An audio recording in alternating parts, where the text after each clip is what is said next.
el jugador de fútbol más conocido,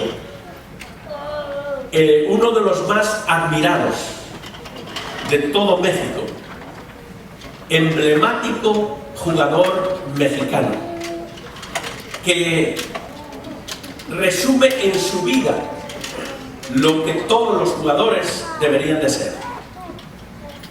Es un hombre agresivo, es un hombre deportista, se entrega en el campo, ha sido una gloria, por así decir, para el equipo en el que militó durante muchos años, las Águilas del América. Me estoy refiriendo a Cuauhtémoc Blanco, un hombre que ha sido considerado mejor jugador de la Liga Mexicana varios años, MVP, ha sido máximo goleador varios años, incluso jugó en España varios años, no tuvo mucha suerte allá porque había estado lesionado gravemente antes de ir, pero en el año, creo que fue 2002 o 2003, no recuerdo exactamente el año, fue traspasado con un contrato millonario a los Tiburones Rojos de Veracruz.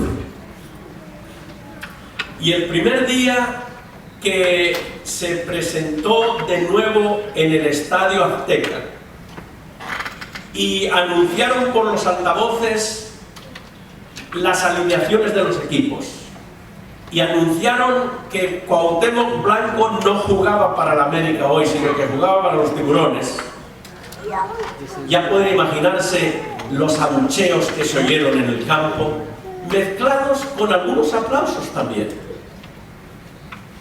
Pero cuando ya el partido iba a comenzar, justo antes de que el árbitro diera el pitido inicial, Cuauhtémoc Blanco se acercó al entrenador, al director técnico de los Tiburones Rojos, que se llamaba en esa época Daniel Castañeda, y delante de todo el campo le dio un abrazo al nuevo entrenador. Y ya imagínense lo que eso hizo, que los abucheos llegaran a un nivel extremo y durante varios minutos no se podía oír nada del estruendo de los abucheos tan grandes que le dieron a Cuauhtémoc Blanco. Después, cuando le preguntaron los periodistas, ¿por qué hiciste eso?, y dijo lo siguiente: yo quería que la gente supiera quién soy yo ahora. Agradezco mucho los años que estuve en el América, pero ahora soy un tiburón rojo de Veracruz. Y yo tenía que dejar saber a la gente quién soy yo. Y hermanos, eso me trae a la mente el tema que vamos a tratar hoy en la palabra de Dios. El sermón que cambió al mundo. Empezamos hace 2 semanas con las características, cómo es el carácter, cómo son las personas, los ciudadanos de ese reino de Dios que Cristo está introduciendo en este mundo.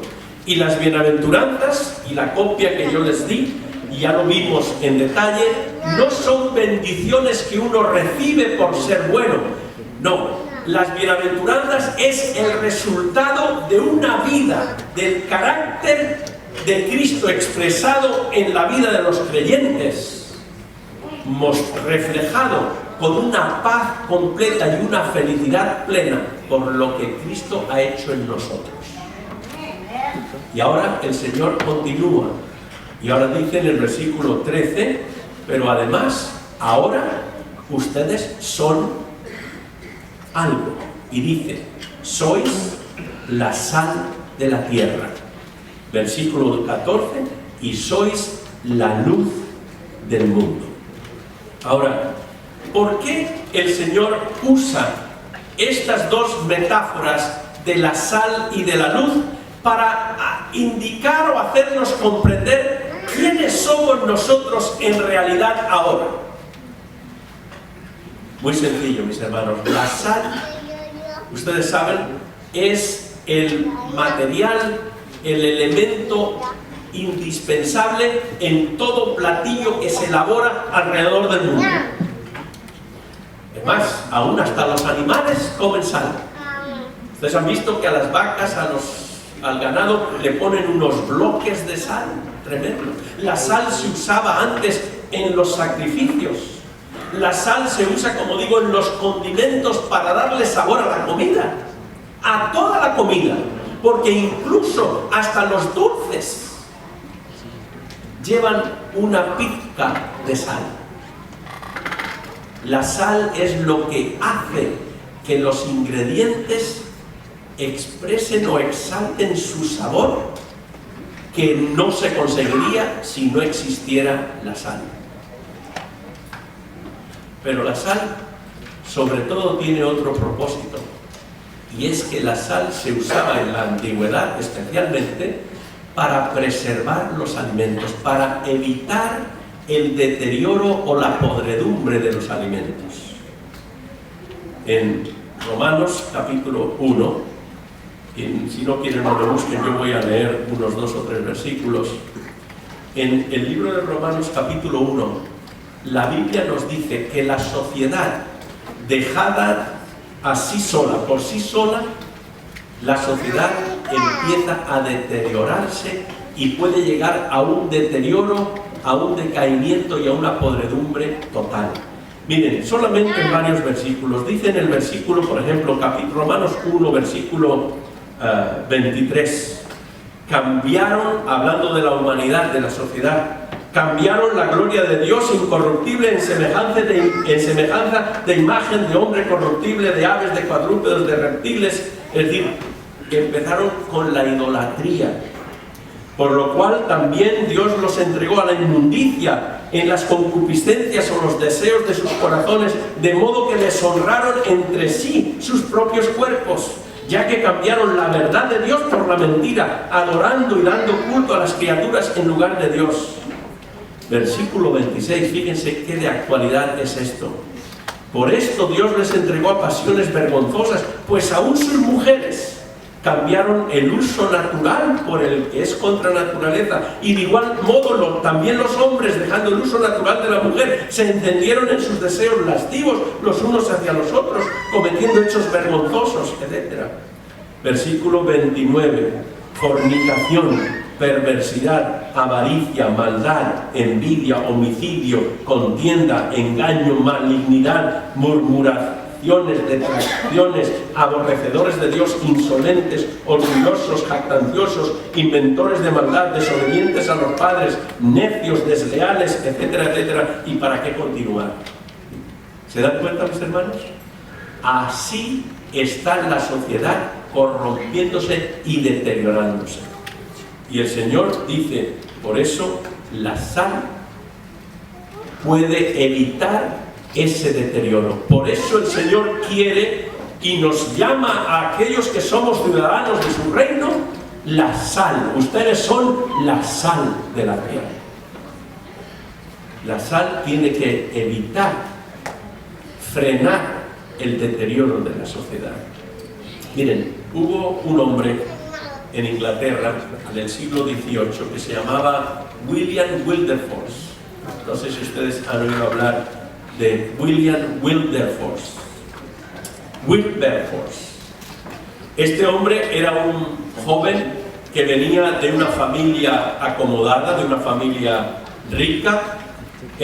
Su padre había sido un político influyente y él siguió en las huellas de su padre y se hizo político, miembro del House of Commons, del Parlamento británico. Pero este Wilberforce sintió en unas reuniones evangelísticas que Dios estaba llamando a la puerta de su corazón. Y este hombre aceptó, siendo un joven de tan apenas 20 y tantos años, aceptó a Cristo como su Salvador y decidió en ese momento entregar lo mejor de su vida para la honra y gloria de su Salvador.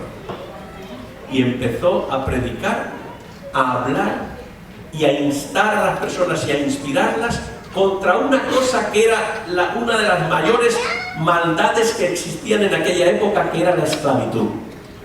hasta tal punto que durante décadas continuó hablando, continuó influyendo para evitar ese gran mal, decía él, la vergüenza de la civilización. En una ocasión, cuando estaba desanimado y cuando ya pensaban quizá en dejarlo todo, abrió su Biblia y encontró una nota que no había leído durante mucho tiempo, y una nota escrita por un predicador también, ahora van a ver quién fue. Y la nota decía: si Dios está contigo, ¿quién contra ti? Que el Señor continúe dándote la fuerza y dándote el valor hasta que alcances la victoria total. Firmado John Wesley, el gran predicador John Wesley. Y esto le ayudó a continuar en su lucha contra la esclavitud, y en 1807 finalmente se pasó la ley aboliendo la esclavitud en todo el Imperio Británico. Y obviamente Wilberforce estaba contentísimo, y cuando estaba en medio de la celebración por la victoria de lo que había luchado por tantos años, le dijo a su amigo Henry Sornan, le dijo: well, Henry, what will be abolished next? ¿Qué vamos a abolir ahora? Bueno, hermanos, hay muchas cosas